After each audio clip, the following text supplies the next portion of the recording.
Isang batang lalaki ang nasa lansangan upang magbenta ng candy para matulungan ang kanyang ina na umaasa sa isang wheelchair. Gayunpaman, nagulat siya nang makita ito na papalapit sa isang marangyang hotel at nakabihis ng maayos sa isang abalang kanto sa Guadalajara, sa kabila ng matinding init ng tanghaling tapat. Habang sinusuyod ni Carmen ang mga sasakyan, ibinebenta niya ang kanyang mga candy at bulaklak sa mga driver na walang interes.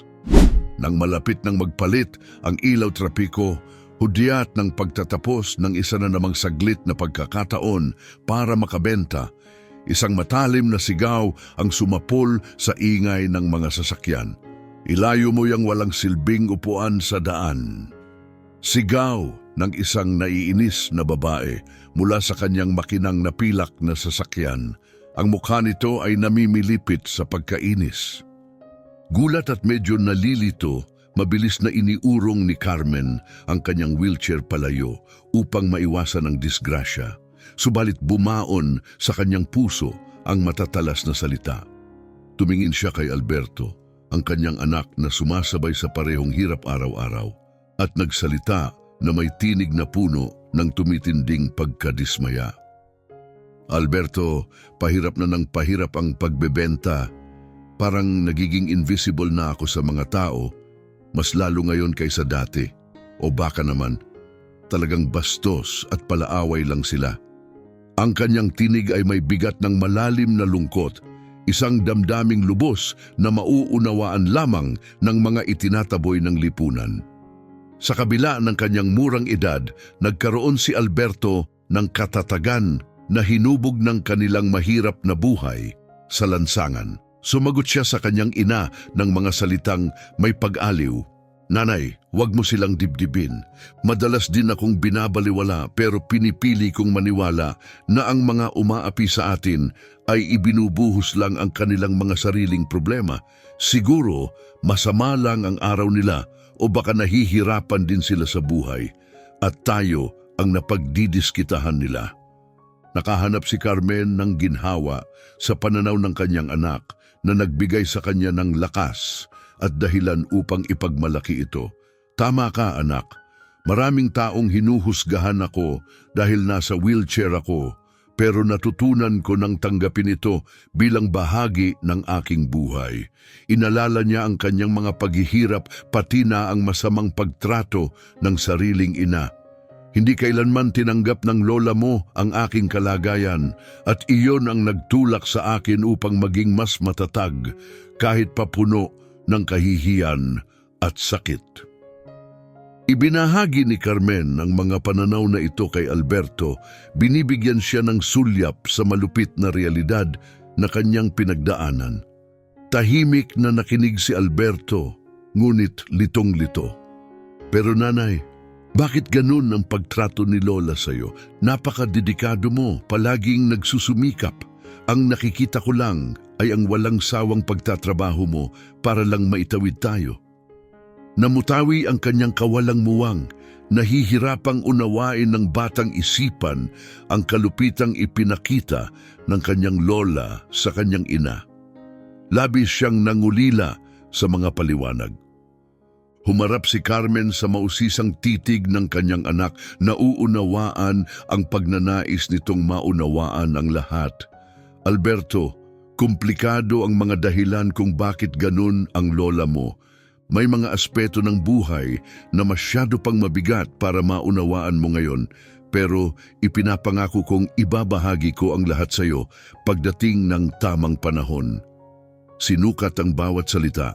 Sinisikap niyang protektahan si Alberto mula sa mapapait na katotohanan ng kanyang pinagdaanan.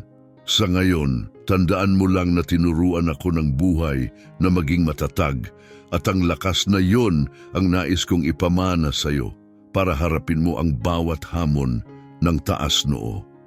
Tinitigan ni Alberto ang kanyang ina, ang kanyang mga mata ay puno ng taus-pusong pag-aalala. Nanay, hindi na ako bata. 15 na ako at nandito ako, katulong mo araw-araw. Hindi ko maintindihan kung bakit kailangang may mga tinatago Anya, habang nakatingin ng diretso sa mga mata ni Carmen na tila sinusuri ang lalim ng kanyang pagod na kaluluwa. May nagawa bang matindi si Lola sa'yo? Namalagi ang kanyang tanong sa hangin, tila binubuksan ang pinto sa mga katotohanang puno ng sakit. Malalim na bumuntong hininga si Carmen, dama ang bigat ng kanyang tanong. Alberto, kahit na nagbibinata ka na para sa akin, isa ka pa ring bata at ayokong magkaroon ka ng galit sa lola mo.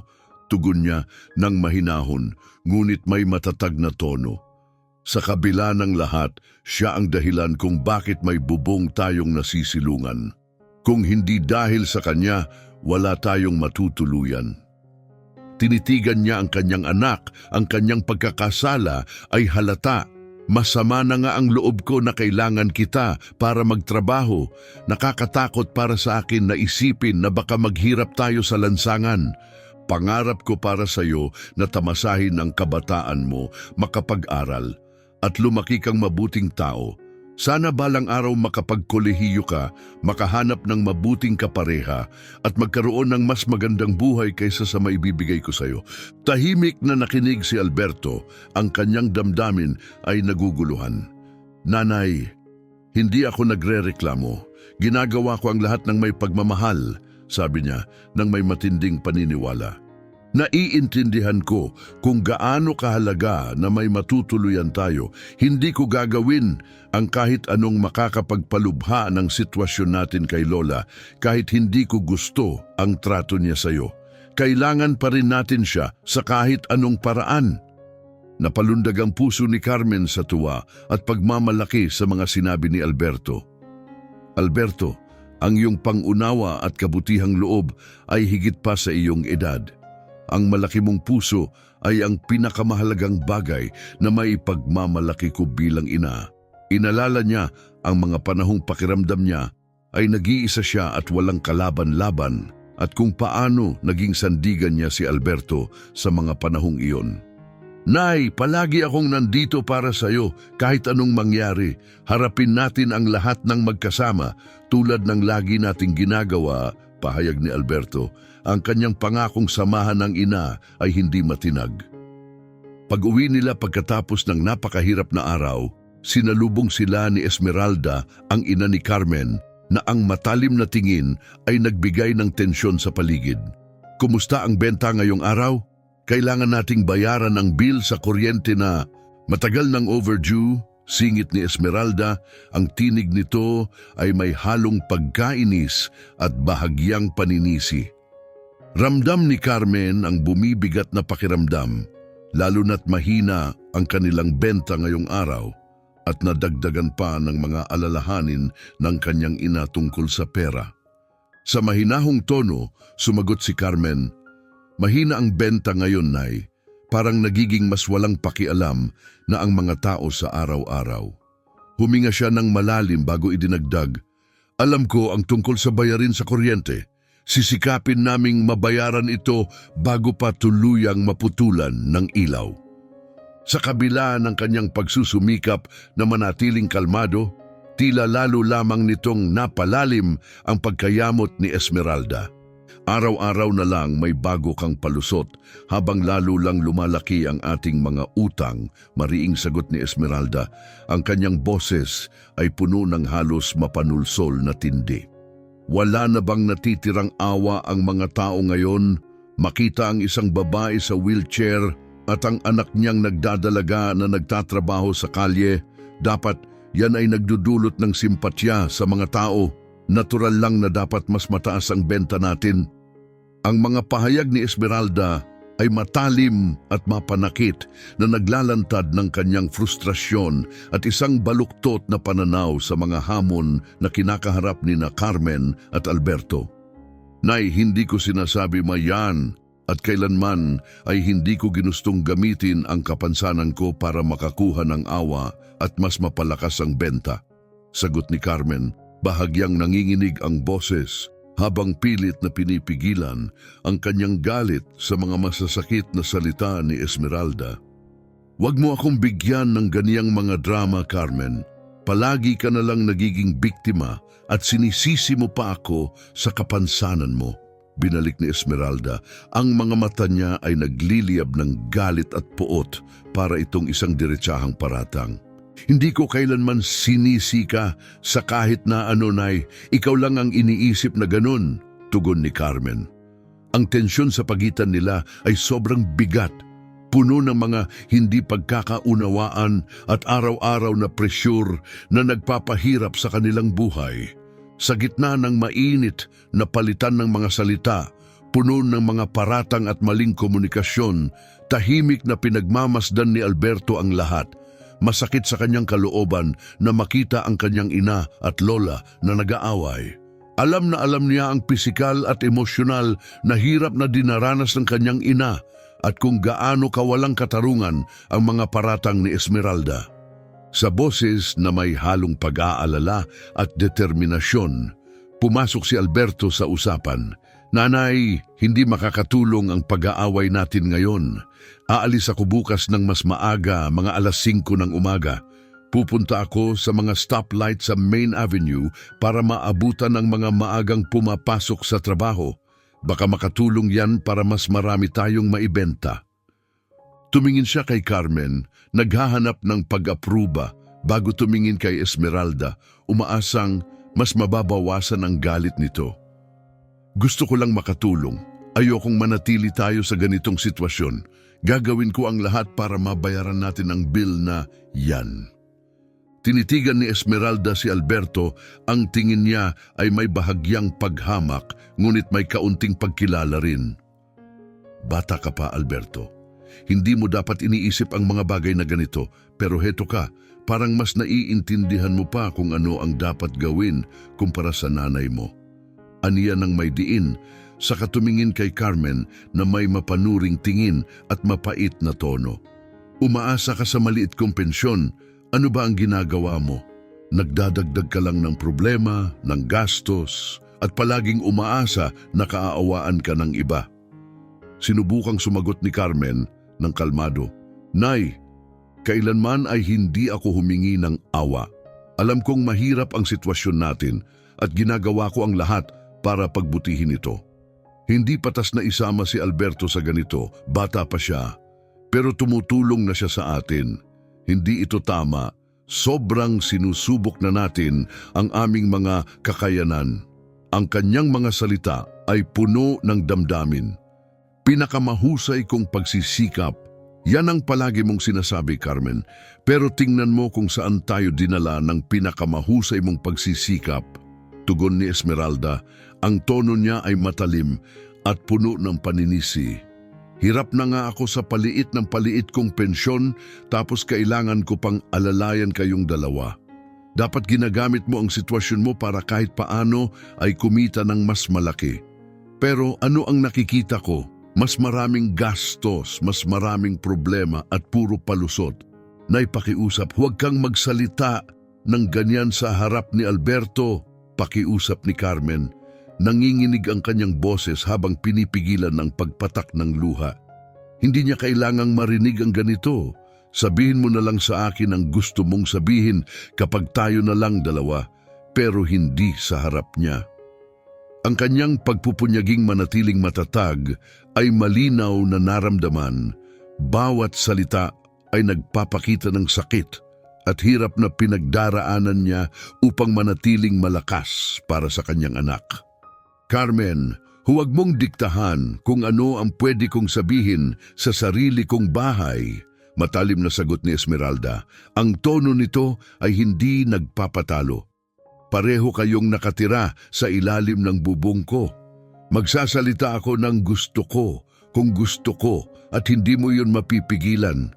Panahon na para matutunan ni Alberto ang totoong mundo, lalo na kung anong klaseng ina ang mayroon siya. Tahimik na nakikinig si Alberto sa pagtatalo, ramdam ang halo-halong lungkot, galit at kawalan ng magawa. Nais niyang ipagtanggol ang kanyang ina at makahanap ng paraan para makawala sa walang katapusang alitan at sa kanilang pinansyal na paghihirap. Gayunpaman, nauunawaan niya ang komplikadong relasyon sa pagitan ng kanyang ina at lola. puno ng mga hindi maipaliwanag na tensyon at mga lihim na hindi niya abot ang pangunawa. Kinaumagahan bago pa sumikat ang araw, umalis si Alberto na may dalang bag ng mga candy upang ibenta. Ang malamig na simoy ng hangin ay tila puno pa rin ng mga alitang hindi pa nalulutas mula kagabi.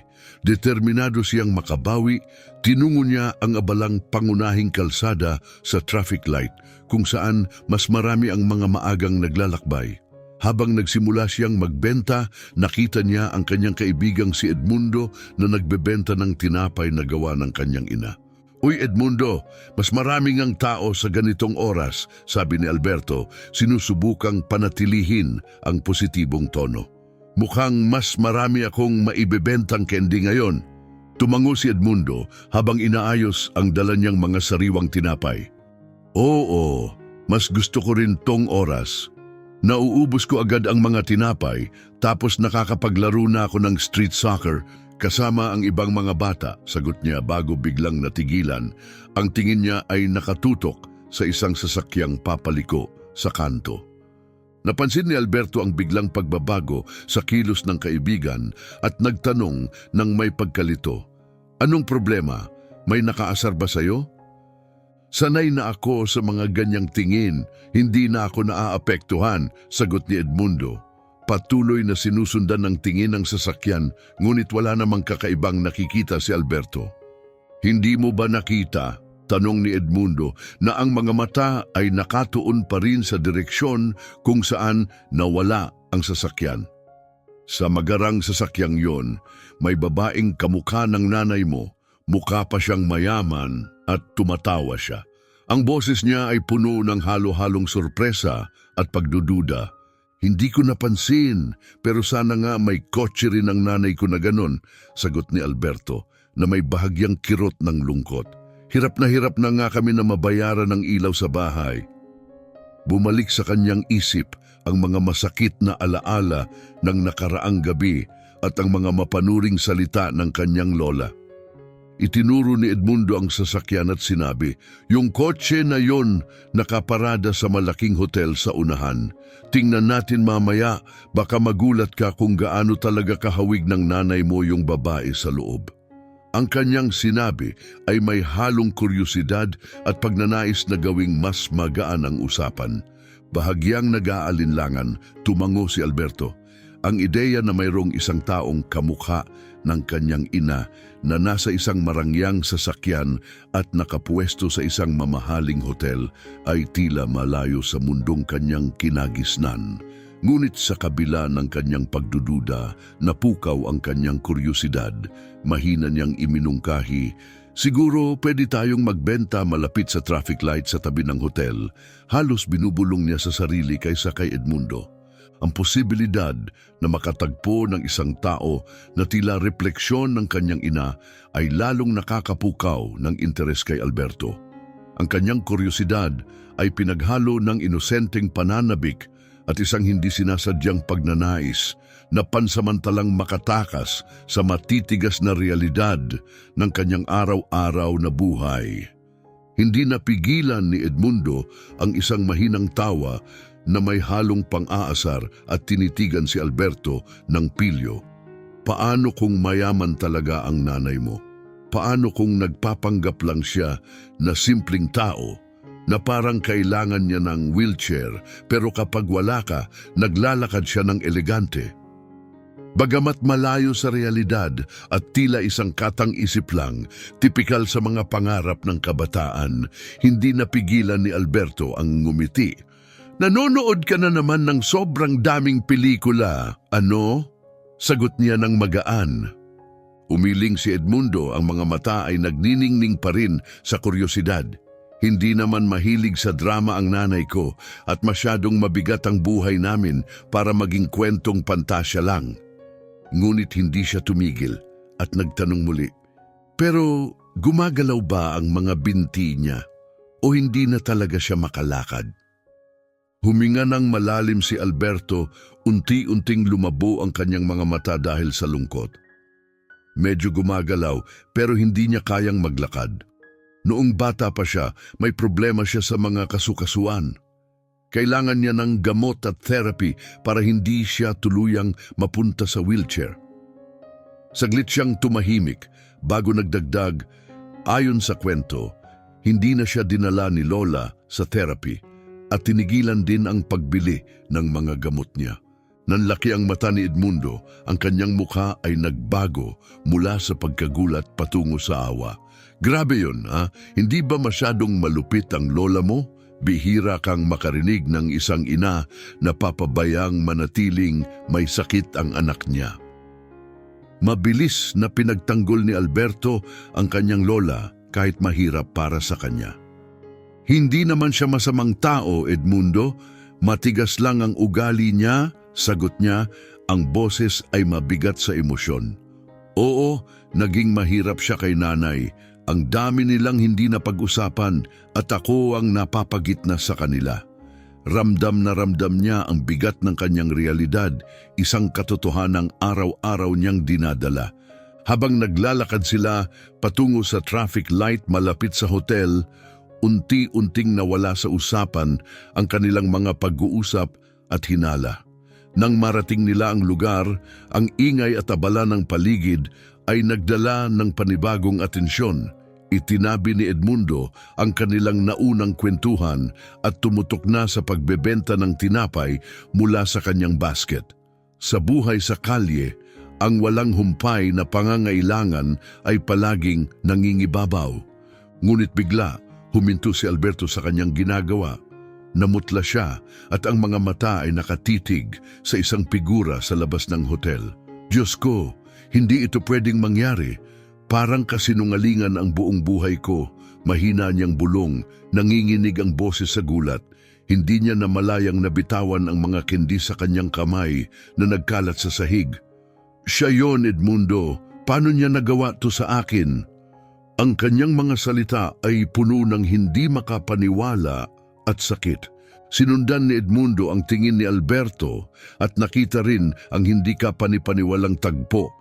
Ang ina ni Alberto, nakasuot ng isang napakagandang damit at mataas na takong, masiglang nakikipag-usap sa telepono habang naglalakad ng malaya. Diyos ko, Alberto, sinanay mo nga yon. Nagbibiro lang ako kanina, hindi ko akalaing totoo pala. Totoo ba tong nakikita natin? Ang boses niya ay puno ng pagkagulat at pagkalito. Nananatili sa kanyang kinatatayuan. Dahan-dahang lumuhod si Alberto, bumuhos ang kanyang mga luha. Bakit niya ginawa ito? Sinubukan ko namang maging mabuting anak. Bakit niya ako niloko ng ganito? Paulit-ulit niyang sabi, sinusubukang intindihin ang nangyayari sa harap niya. Pilit na ibinabalik sa katinuan si Alberto, marahang hinawakan ni Edmundo ang kanyang balikat. Kailangan nating kumalma, Alberto. Puntahan natin siya sa hotel. Mukhang papasok na siya sa loob. Aniya nang may pagkaatubili, ngunit may halong pag-aalala. Bagamat tila tuliro pa rin, napilitang tumayo si Alberto dahil sa mga salitang iyon ni Edmundo. Nanginginig man, nagsimula siyang tumakbo papunta sa hotel, bawat hakbang ay nagpapabilis ng tibok ng kanyang puso. Puno ng takot at kagustuhang harapin ang realidad na unti-unting bumubuo sa kanyang isipan. Sa wakas, tumawid siya ng kalsada at ang kanyang mga sigaw ay bumasag sa ingay ng paligid. Nanay! Nanay! Bakit mo ako niloko? Bakit? Pagdating sa pasukan ng hotel, sinalubong si Alberto ng isang matangkad na gwardya na agad hinarangan ang kanyang daan. Nanay, pakiusap! Bumalik ka at sabihin mo kung bakit mo ako niloko. May pera naman pala tayo noon pa? Ang boses niya ay halos maputol dahil sa paghikbi. Ang kanyang payak na anyo ay lalong namumukod-tangi laban sa marangyang paligid ng hotel. Tinitigan siya ng guwardya nang may paghamak bago siya itulak ng mariin. Anong ginagawa mo rito, bata? Ginugulo mo ang mga tao sa kalye, tapos ngayon pati luxury hotel istorbohin mo? Sinunggaban ng gwardya ang basket ng tinapay mula sa kamay ni Edmundo at itinapon ito palayo. Tama na to. Kung hindi kayo aalis at titigilan ng gulong ito, Gagamitin ko ang dahas at tatawagin ang pulis. Walang problema sa akin na ipaaresto ang dalawang isturbo na katulad niyo. Habang patuloy na bumubuhos ang kanyang mga luha, pilit na nagpaliwanag si Alberto. Nanginginig ang boses sa bawat salitang binibitawan. Hindi mo naiintindihan, ang babaeng pumasok, siya ang nanay ko.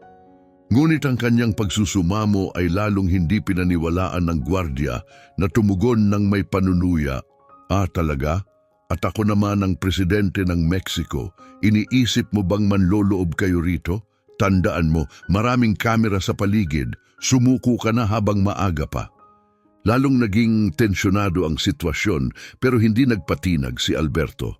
Sa gitna ng kanyang hikbi, pilit niyang ipinagtapat ang nakakapanghilakbot na katotohanan. Nagpapanggap lang ang nanay ko na mahirap at naka-wheelchair, pero nandito siya ngayon, nakasuot ng maganda at naglalakad ng malaya. Ang kanyang boses ay puno ng hindi makapaniwala at desperasyon na para bang kahit siya ay hindi lubusang naiintindihan ng lahat ng nangyayari. Ngunit nagkibit balikat lang ang gwardya at tumawa ng malamig. Kailangan mo ng doktor, bata. Ang babaeng pumasok dito ay siyang may-ari ng hotel na ito. Tigilan mo ang paggawa ng kwento at umalis ka na bago ka mapahamak ng husto. Ang kanyang mga salita ay matatalim, walang bakas ng awa para sa kinakaharap na kalbaryo ni Alberto. Sa sahig, ang bawat mapanuyang komento ng gwardya ay tila mga suntok na dumadapo kay Alberto. Tuluyan nang bumalot sa kanya ang kanyang sitwasyon, lalong pinapahirap ang pagtanggap sa katotohanan.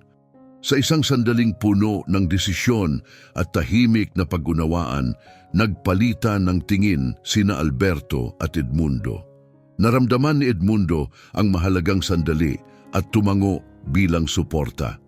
Sa isang mabilis na galaw, dinistract ni Edmundo ang gwardya sa pamamagitan ng pagsugod dito. Nabigla ang gwardya at nakipagbuno kay Edmundo na nagbigay kay Alberto ng pagkakataong makalusot papasok ng hotel. Tumakbo si Alberto sa marangyang pasilyo. Ang kanyang mga sigaw ay umaalingaw-ngaw sa paligid. Nanay, nasaan ka? Alam ko na ang lahat. Hindi mo na kailangang magtago. May pera ka pala habang naghihirap ako. Pakiusap, bumalik ka! Sa wakas, nakita ni Alberto ang babae na nakikipag-usap sa receptionist at dali-daling nilapitan ito. Mahigpit na hinawakan ang kanyang braso. Ang kanyang mga mata ay puno ng luha, halo ng pagkalito at sakit. Nanay, pakiusap, sabihin mo sa akin kung anong nangyayari. Bakit ka nandito? Nakakalakad ka pala. Ang bawat salita ay nanginginig, puno ng pagkabigla at desperadong pag-unawa sa sitwasyon. Ang babae na halos kopya ng kanyang ina, ngunit nakasuot ng eleganting damit, ay lumingon kay Alberto na may gulat sa kanyang mukha. Iho, hindi ako ang iyong ina. Ayos ka lang ba? Bakit ka labis na naguguluhan? May nangyari ba? Ang kanyang boses ay puno ng taos-pusong pag-aalala, ngunit may halong pagkalito. Tumalikod siya sa receptionist at nag-request ng isang baso ng tubig para kay Alberto bago nagpakilala. Ako si Evangeline, may-ari ng hotel na ito. Ano bang problema, iho? Nawawala ba ang iyong ina? Habang nagmamadaling kumuha ng tubig ang receptionist na nagbigay pa ng matalim na tingin kay Alberto, isang bagyo ng emosyon ang bumalot sa batang lalaki. Kamukha mo ang nanay ko. Paano ito posible?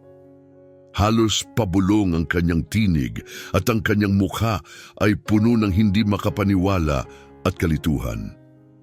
Tinitigan siya ni Evangeline na may halong habag at kuryosidad. Ang kanyang boses ay mahinahon. Hindi ko alam, iho. Marahil nagkataon lang. Ang mundo ay punong-puno ng mga tao at minsan ay nakakatagpo tayo ng isang tao na kahawig ng kakilala natin. Ang kanyang malumanay na mga salita ay malayong malayo sa kaguluhang bumabalot kay Alberto.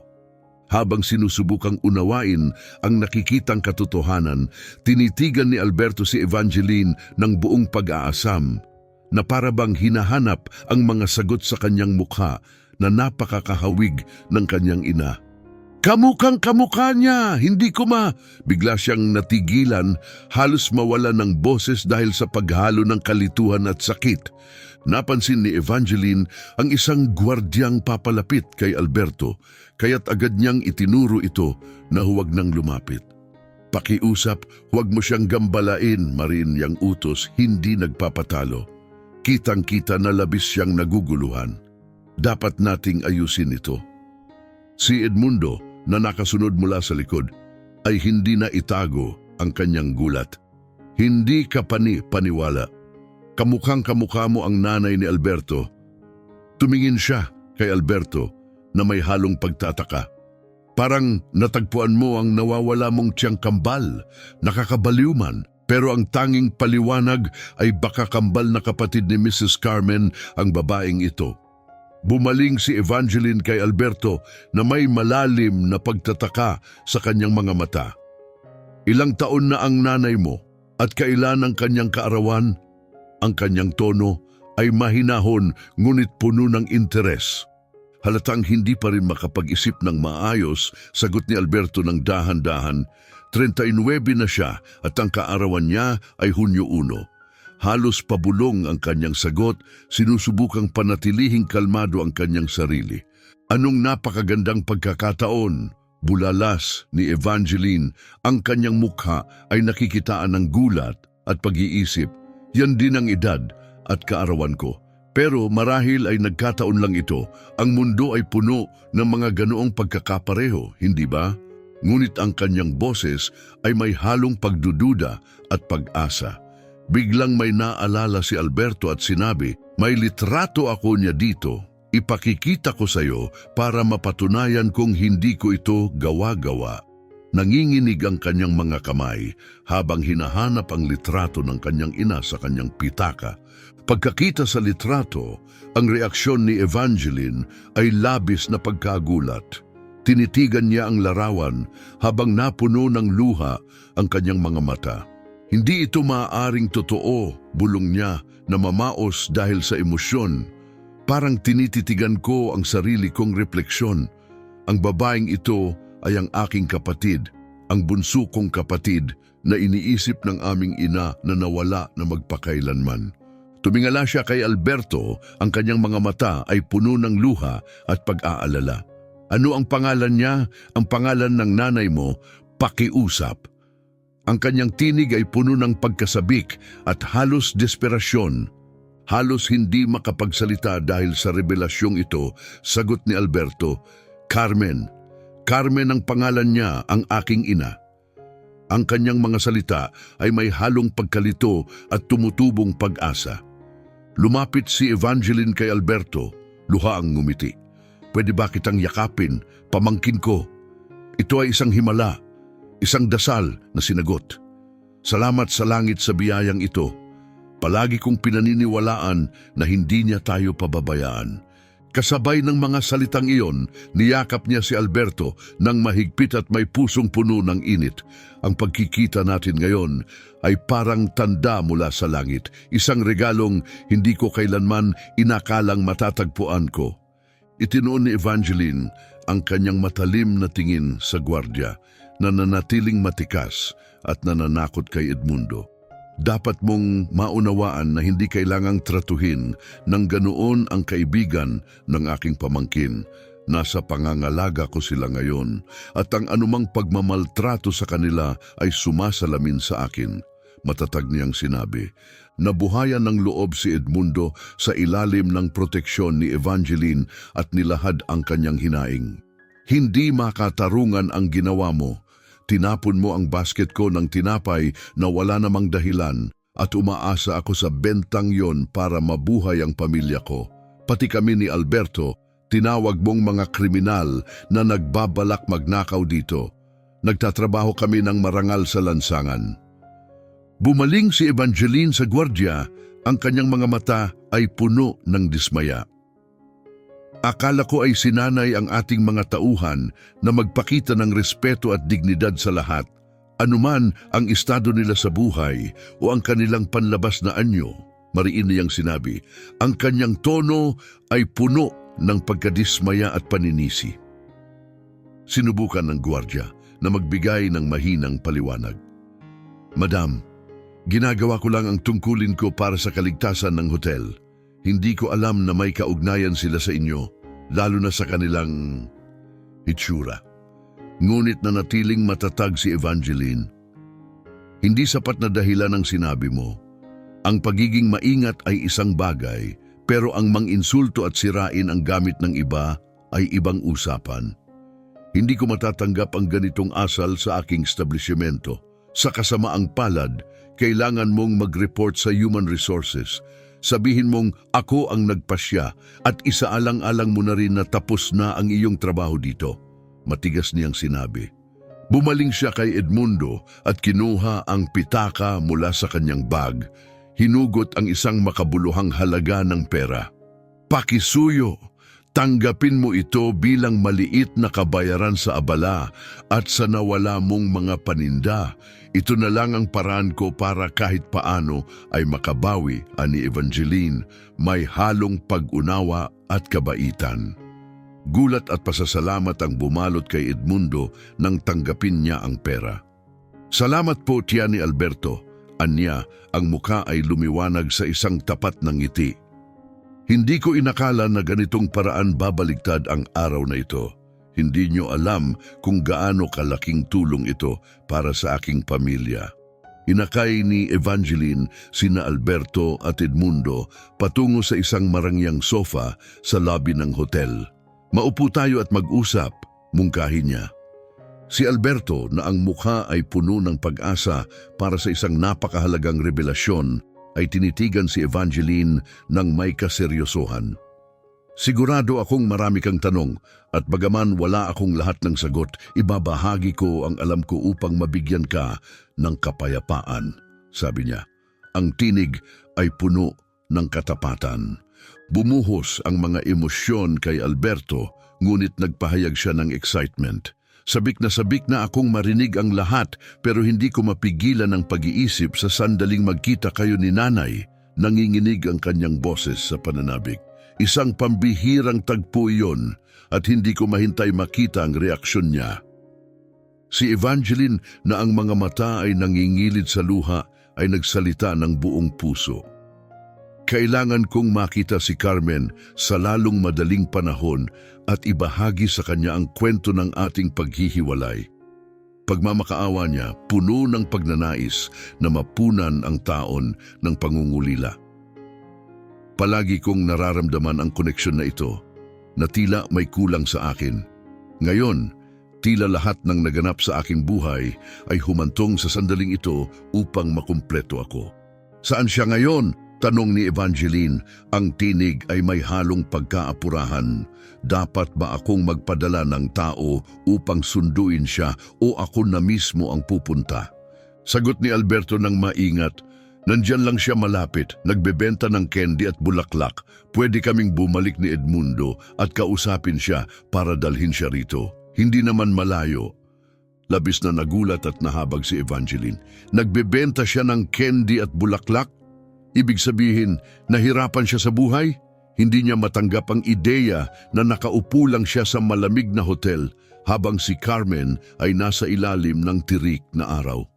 Hindi ko kayang maghintay dito. Pupuntahan ko siya mismo. Kailangan ko siyang yakapin at sabihing hindi na siya kailanman kailangang magbenta sa kalye. Napansin ni Alberto ang determinasyon sa tinig ni Evangeline, kaya tumango siya.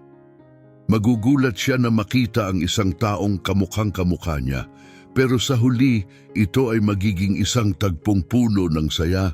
Sa wakas, magkakaroon tayo ng pamilyang masaya at nagkakaisa. Tumayo si Evangeline, puno ng emosyon, ngunit mas determinado na ngayon. Huwag nating sayangin ang pagkakataong ito. Kailangan nating harapin ito ngayon, matatag niyang sinabi. Sama-sama silang lumabas ng hotel kasunod si Edmundo na may halong pananabik at pag-asa sa hangin. Sa kabila ng kanyang kaba, matatag si Evangeline, handang ituwid ang mali sa nakaraan, ang matagal na pagkakahiwalay nilang magkapatid. Si Alberto naman ay puno ng magkahalong excitement at kaba tungkol sa muling pagkikita ng kanyang ina at tiya. Pagdating nila sa lugar, nakita nilang abala si Carmen sa pagbebenta ng candy at bulaklak sa ilalim ng nakakapasong araw. Biglang tumigil si Evangeline, ang kanyang puso ay bumilis ng tibok habang pinagmamasdan ang kanyang kapatid. Napagtanto niya na ang mga susunod na sandali ay tuluyang magbabago sa kanilang mga buhay. Bumuhos ng emosyon si Alberto, agad na tumakbo patungo sa kanyang ina, kasunod si Edmundo. Mahigpit niyang niyakap si Carmen at ang tindi ng kanyang naramdaman ay nagulat din siya. Nabigla si Carmen, ngunit ngumiti ng mainit. Anong yakap yan? Miss na miss mo ba ako dahil nagsimula ka ng magtrabaho ng maaga ngayon? Tanong niya. Nanginginig sa damdamin, sinagot siya ni Alberto. Nanay, ayokong gulatin ka pero may kailangan kang makilala at babaguhin nito ang lahat. Huminga ka ng malalim bago siya lumapit at ipaliwanag ang lahat. Puno ng pagtataka, tiningnan ni Carmen ang kanyang anak. Sinusuri ang kanyang mukha para sa anumang pahiwatig. Alberto, ano bang pinagsasabi mo? Nangluloko ka na naman ba? Pagod na ako ngayon. Maingat na inikot ni Alberto ang wheelchair ng kanyang ina upang harapin si Evangeline. Napako ang tingin ni Carmen sa babae, isang taong kamukhang-kamukha niya, ngunit nakatayo at nakasuot ng magandang damit, isang tanawing tila hindi totoo. Si Evangeline, habang tumutulo ang mga luha, ay lumapit. Hello kapatid, Ania. Ang boses ay naputol ng emosyon. Ang makilala ka ay ang pinakamasayang sandali sa buhay ko. Pinangarap ko ito ng buong buhay ko. Pwede ba kitang yakapin? Halatang gulat at halos hindi makapaniwala, tumango si Carmen. Yumuko si Evangeline at niyakap siya ng mahigpit. Isang yakap na puno ng taon, ng pangungulila at pagnanais na magkasama. Sa wakas, nakapagsalita si Carmen. Paano ito naging totoo? Hawak pa rin si Carmen, mahinahong sumagot si Evangeline. Ipapaliwanag ko ang lahat sa iyo ng dahan-dahan, pero ang katotohanan, pinaghiwalay tayo noong ipinanganak tayo sa ospital, kapatid ko. Ang lungkot at ginhawa sa tinig ni Evangeline ay naghalo habang isinasalaysay niya ang katotohanan. Si Carmen, na pilit pa ring inuunawa ang lahat ng nangyari, ay napasigaw, Diyos ko, ibig sabihin, hindi pala ako anak ng babaeng inakala kong ina ko? Para itong kabaliwan, bakit hindi ito kailanman binanggit ni Esmeralda? Hinawakan ni Evangeline ng mahigpit ang mga kamay ni Carmen at mariing sinabi, ipapaliwanag ko ang lahat sa iyo. Lumipat muna tayo sa lilim. Hindi mo na kailangang magbenta sa kalsada at traffic lights, kapatid. Mula ngayon, ibabalik ko sa iyo ang lahat ng nawala sa iyo dahil sa taong kumuha sa iyo mula sa ating pamilya. Ang kanyang mga mata ay nagniningning sa determinasyon at pagmamahal ng isang tunay na kapatid. Ngayon ay nakaupo sila sa isang malambot na sofa sa loob ng hotel. Sina Evangeline, Carmen at Alberto lamang ang naroon at sila ay tuluyang nalugmok sa isang malalim at makabuluhang pag-uusap. Hawak-hawak ni Evangeline ang kamay ni Carmen. Mahinahon niyang sinimulan ang kwento ng kanilang nakaraan. Ang ating ina ay palaging matatag na babae, ngunit ang pagkawala mo ay tuluyang bumasag sa kanya sa paraang hindi na naayos.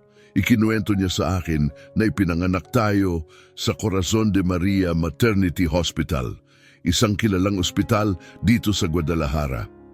Sobra ang tuwa ng ating mga magulang nang malamang kambal tayo, ngunit agad na napalitan ng isang bangungot ang kaligayahan nila. Saglit siyang tumigil at huminga ng malalim upang magpatuloy. Kinabukasan, nang bumalik ang ating ama para sunduin tayo, isa na lamang sanggol ang natagpuan niya sa nursery. Ako, paliwanag ni Evangeline. Ikaw, Carmen, ay nawala na. Ang epekto ay matindi at wasak na wasak ang aming pamilya. Dapat daw ay tatawagin ka nilang Rosa. Biglang nagkagulo sa ospital, pilit nilang inaalam kung ano ang nangyari. Kalaunan, natuklasan nila na isang tauhan sa janitorial staff, isang babaeng kalalabas lang ng paggamot sa ospital, ang sangkot sa pagkawala mo. Habang nakikinig si Carmen, bawat salita ni Evangeline ay tila kidlat na dumadaan sa kanyang katawan. Ibig sabihin, ang babaeng tinatawag kong ina ay isang kriminal. Kinidnap niya ako mula sa tunay kong pamilya, bulong niya, ang tinig ay puno ng lungkot at kawalan ng tiwala. Tumango si Evangeline, pinipisil ang kamay ni Carmen bilang tanda ng suporta. Oo, ginawa ng ating mga magulang ang lahat upang mahanap ka. Pati mga pulis ay isinama nila pero walang nangyari.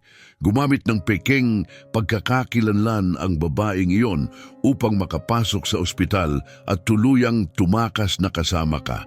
Mula noon, nabasag na ang ating pamilya. Sa tagpong iyon, lumapit si Alberto sa kanyang ina, punong-puno ng emosyon, kasama si Edmundo. Mahigpit niyang niyakap si Carmen, halos hindi niya napansin ang tindi ng kanyang nararamdaman. Nagulat si Carmen, ngunit ngumiti ng may init. Anong yakap na ito, anak? Miss na miss mo ba ako ngayong nagsimula ka ng magtrabaho ng maaga? Tanong niya ng may lambing.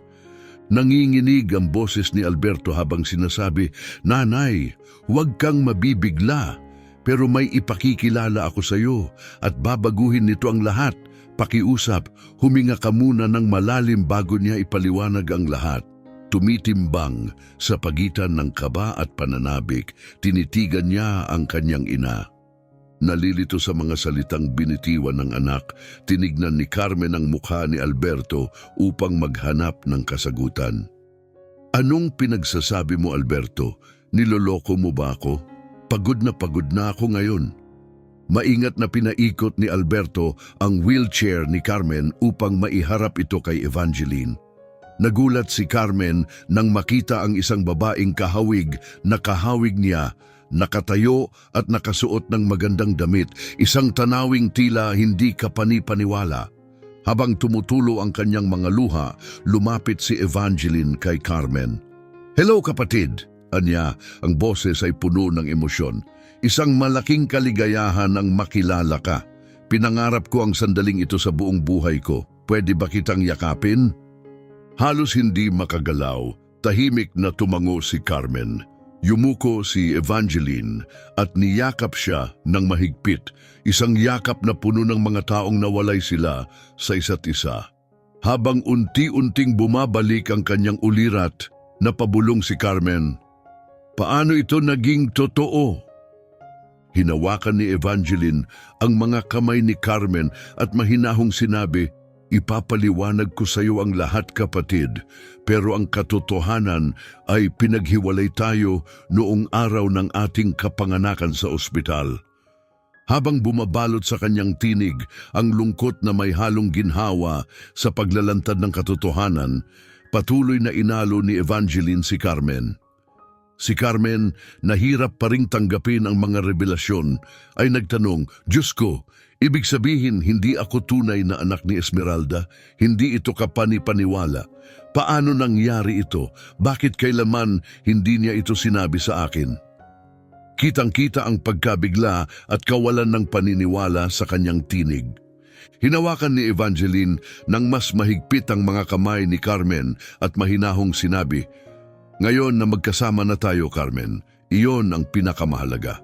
Wala nang makakapagbago sa nakaraan, pero kaya nating buuin muli ang ating buhay bilang magkapatid, bilang isang pamilya. Hindi ka na muling magiging mag-isa. Sa kasamaang palad, wala na ang ating mga magulang. Pumanaw na sila, ilang taon na ang nakalipas.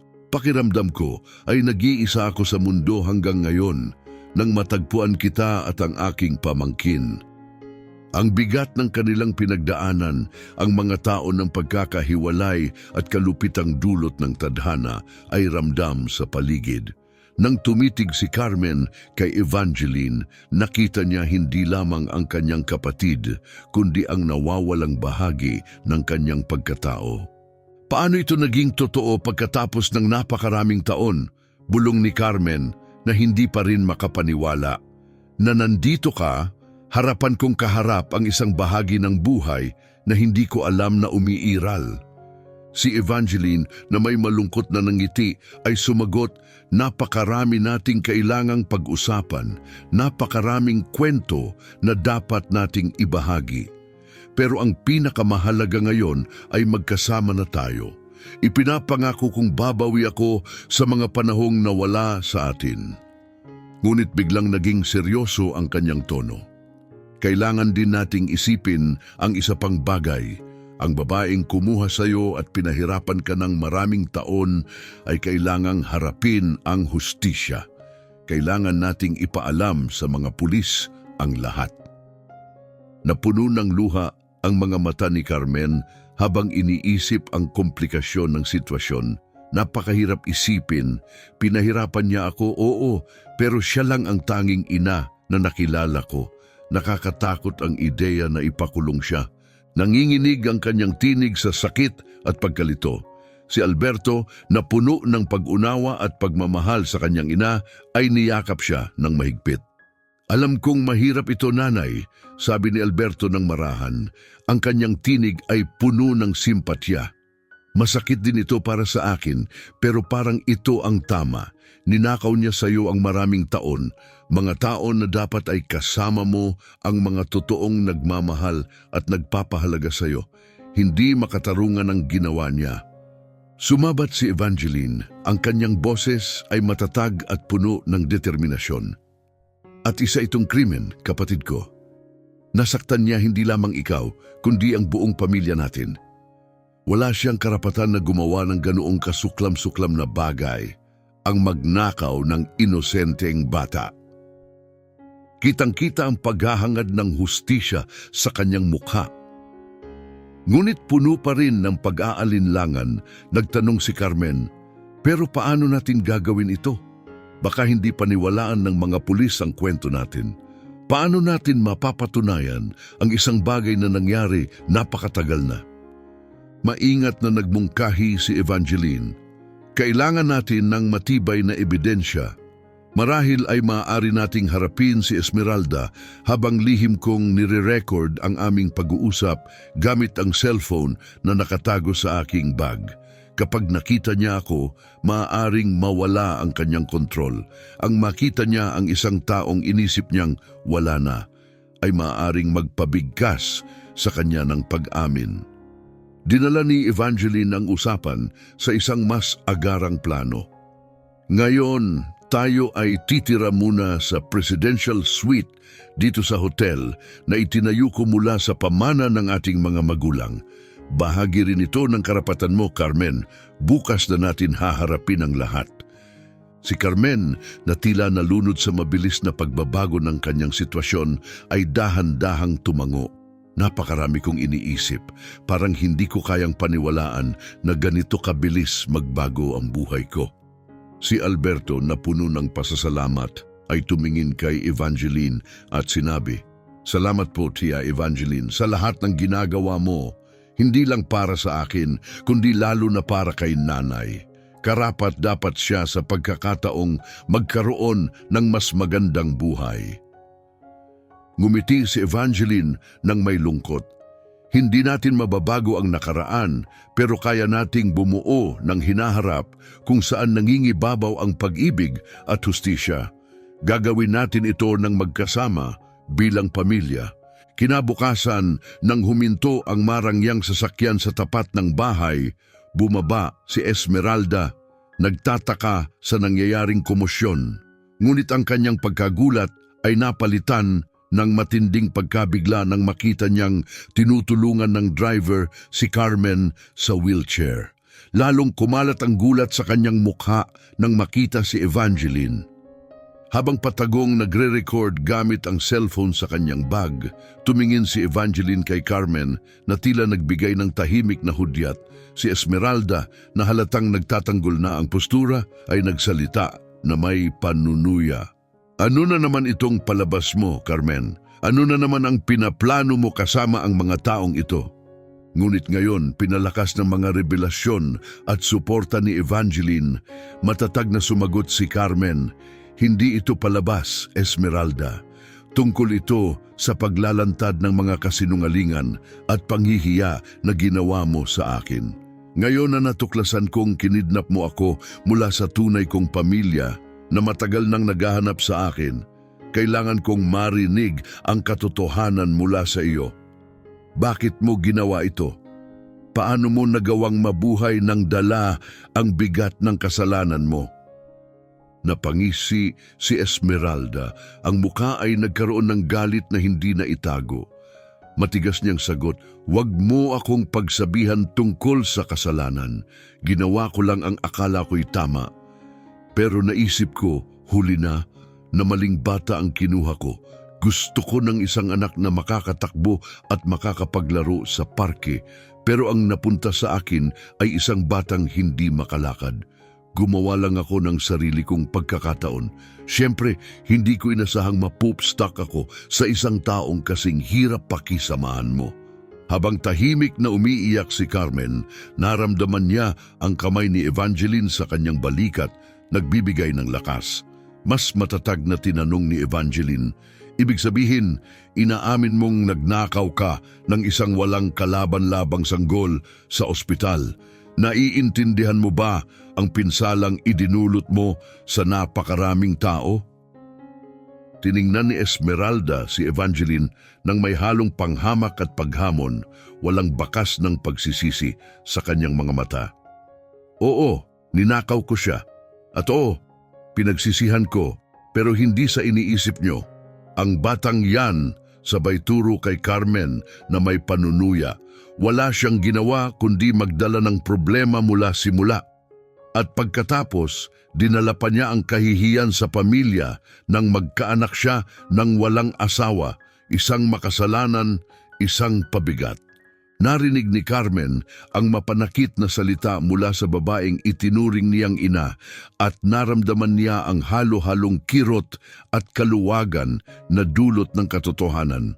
"Maaaring pinalaki ako sa mga kasinungalingan, pero ngayon ay niyayakap ko ang katotohanan. Ang katotohanan ito ang magtitiyak na makukuha mo ang nararapat sa iyo." Pinalakas ni Evangeline ang tinig ni Carmen at sinabi ng matatag, "Makakamit ang hustisya, Esmeralda. Ang ginawa mo ay hindi mapapatawad. Sinira mo ang isang pamilya, ninakaw mo ang pagkabata ni Carmen at itinayo mo ang buhay mo sa kasinungalingan. Oras na para harapin mo ang mga bunga ng ginawa mo. Simula ngayon, wala ka ng kaugnayan kina Carmen at Alberto. Nandito na ako para sa kanila. May pamilya silang tunay na magmamahal sa kanila." Tahimik na pinagmamasdan ni Alberto ang pagtatalo, puno ng pagmamalaki sa lakas ng kanyang ina at galit sa kalupitan ni Esmeralda. "Maaring ikaw ang tanging ina na nakilala ng nanay ko, Esmeralda, pero hindi ka kailanman naging ina na nararapat sa kanya. Ngayon sa wakas ay mabubuhay na kami ng payapa, malaya sa pang-aabuso mo." Hindi nagpatinag si Esmeralda at tumawa ng malamig. "Akala niyo ba natatakot ako sa kulungan? Sinubukan na nila akong kasuhan noon, pero nabigo sila. Hindi yang gagana ngayon. Pagkatapos ng napakaraming taon." Ang tawa niya ay malamig at nakakakilabot. Nagulat ngunit nanatiling matatag. Sumagot si Evangeline, "Maghintay ka lang at makikita mo. Maaaring mabagal ang hustisya, Esmeralda, pero hindi ito nakakalimot at gayon din ang hustisya ng langit." Sa determinasyon na makamit ang katarungan, kumuha si Evangeline ng isa sa pinakamahuhusay na abogado sa lungsod at dinala ang record ng pag-amin ni Esmeralda sa pulisya. Hindi nagtagal at naaresto si Esmeralda, tuluyang isinara ang isang masakit na kabanata ng kanilang buhay. Bilang simula ng bagong yugto, inimbitahan ni Evangeline sina Carmen at Alberto sa isang emosyonal na pagtitipon sa kanyang maluwag na sala. Isang alok ang ibinigay niya sa kanila. "Maaari bang dito na kayo manirahan kasama ko? Malaki ang bahay na ito at magiging masaya ako kung magkakasama tayo bilang pamilya. May magandang paaralan din malapit para kay Alberto. Simula ngayon, makakapag-focus na siya sa pag-aaral at sa pagtamasa ng kanyang kabataan. Napuno ng luha ng kaligayahan ang mga mata ni Carmen habang sinasagot ang alok. Evangeline, ito ay higit pa sa lahat ng inakala kong mangyayari sa amin. Tinatanggap namin ito ng buong puso. Ang manirahan kasama ka bilang isang pamilya, ito ang pinakamagandang bagay na maipagpapasalamat namin. Salamat sa lahat. Niyakap ni Alberto ng mahigpit si Evangeline at nagsabi, napakalaking bagay nito para sa amin. Lalo na ang makita kong masaya si nanay, isang bagay na bihira kong makita. Dinala mo sa amin ang kapayapaan na akala namin ay hindi na maaabot. Ngumiti si Evangeline nang may pagmamahal at sinabing, pangangalagaan ko kayong dalawa ng buong puso. At Carmen, kung nais mo, sa tingin ko ay magiging mahusay kang manager ng hotel kasama ko. May natural kang abilidad makitungo sa mga tao at ang ina ni Edmundo, alukin din natin siya ng trabaho. Magiging masaya ako kung matutulungan natin sila. Bagaman emosyonal pa rin, masayang tinanggap ni Carmen ang alok. Natutuwa ako sa ideyang iyon. Ang magtrabaho sa hotel at matulungan ang pamilya ni Edmundo ay napakagandang simula. Handa na kaming harapin ang bagong kabanata ng aming buhay, isang buhay na puno ng pag-asa at malaya sa mga pasanin ng nakaraan. Pagkatapos ng lahat ng paghihirap, pakiramdam ko ay nagbubukas na ang isang panibagong pahina ng buhay namin. Sa sandaling iyon, ng muling pagkakaisa, tila sumilay ang isang maliwanag na kinabukasan. Ang pamilyang matagal nang nagkahiwalay ay muling nagkasama, handang hilumin ang mga lumang sugat at buuin ang bagong kwento, isang kwento ng pagtuklas, pagmamahal at kaligayahan. Para kay Carmen, ito ay isang pagkakataon upang muling kilalanin ang kanyang sarili, matuklasan ang mga talento at passion na matagal nang naisantabi dahil sa mga taon ng pagdurusa. Ang matatag na suporta ni Evangeline ay nangako ng isang masustansyang pundasyon para sa paglalakbay na ito. Samantala, si Alberto ay naharap sa pangako ng dekalidad na edukasyon at isang maayos na buhay pampamilya, mga pangarap na matagal na niyang iniingatan, ngunit halos hindi pinaniwala ang matutupad. Kung naantig ka sa kwentong ito, mangyaring iwan ng isang like at mag-subscribe sa aming channel. Ang inyong suporta ang nagbibigay inspirasyon sa aming patuloy na paghahatid ng mga makabuluhang kwento halos araw-araw. Huwag palampasin ang aming mga susunod na kwento, manatiling nakatutok. Lubos naming pinahahalagahan ang inyong suporta at umaasa kaming muli kayong makasama sa susunod.